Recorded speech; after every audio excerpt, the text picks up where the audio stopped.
It started in the warm quiet of early autumn, in a small town outside Asheville, North Carolina. The leaves had just begun to change, and the air carried that crisp promise of something shifting, like the world was holding its breath. That's when I noticed the way Noah looked at me. It wasn't obvious, not the kind of stare you catch and dismiss. No, it was quieter than that. Softer.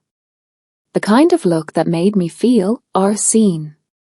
Not in the way people say when they compliment your hair or your dress, but in the way that unsettles you because it reaches something deep, something you didn't even know was aching.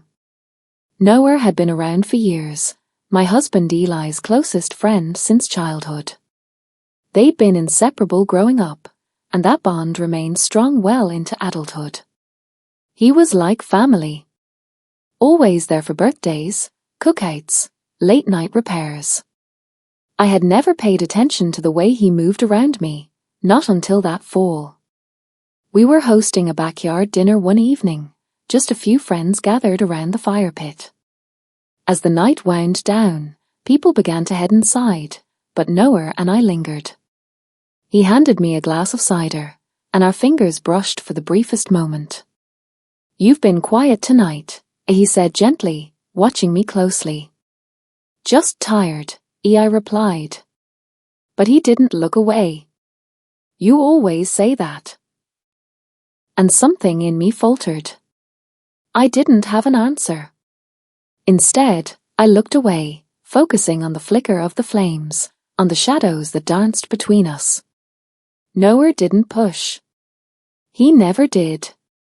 He simply was, present in a way that felt like shelter. The kind you don't know you need until you're standing in the middle of it. From that night, something subtle began to shift. He remembered little things I said in passing. He showed up with my favorite tea. He offered to help when Eli forgot. None of it was bold.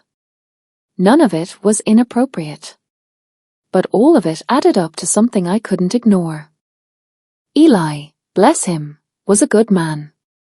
He worked long hours as a mechanic, came home exhausted, and fell into routines that numbed the parts of our marriage that once felt alive.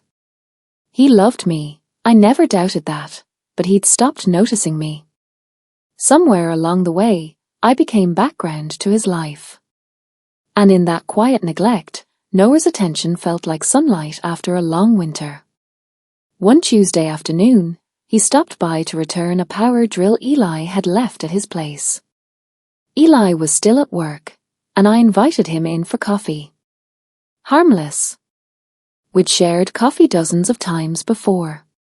But this time, the silence lingered. "You okay?" he asked, his voice low, kind. I started to say yes, then stopped. My hands trembled slightly as I placed the mugs on the table. "I don't know," I admitted. He looked at me then, really looked. "You deserve to feel wanted," he said quietly. "To feel like someone sees you."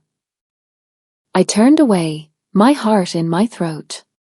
"Noah, don't." "I know," he interrupted. "I'd never cross that line. He's like a brother to me. I just wish things were different." And with that, he left. I sat in that silence long after he was gone, trying to ignore the way his words echoed in my chest.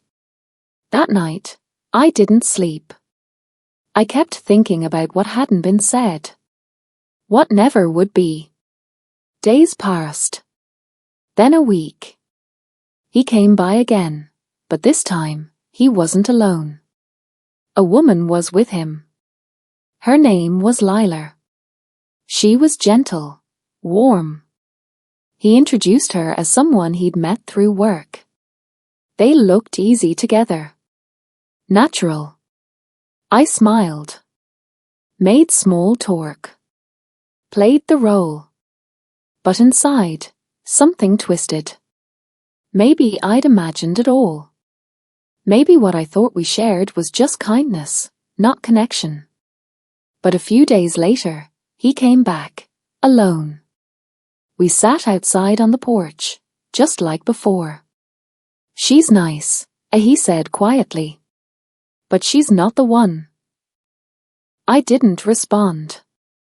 "I only ever felt that way with someone I can't have," he added, glancing at me, eyes heavy with things left unsaid. "You shouldn't say that," I whispered.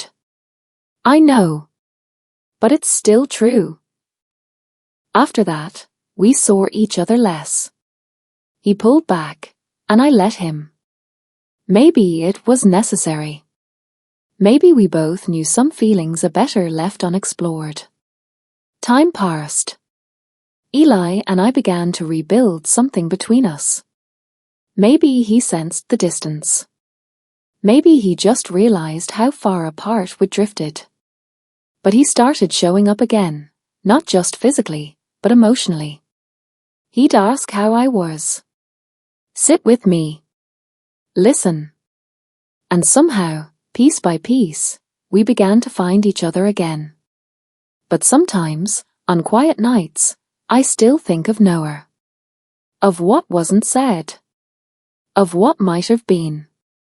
And when he visits now, when he greets my husband like nothing's changed and sits across from me with polite ease, I wonder if he still thinks of that evening on the porch. That moment suspended between what we felt and what we chose. "You ever think about that night?" he asked me once, much later, when we were alone again for a breath of a second. I looked at him, a bittersweet smile tugging at my lips. "All the time," I said.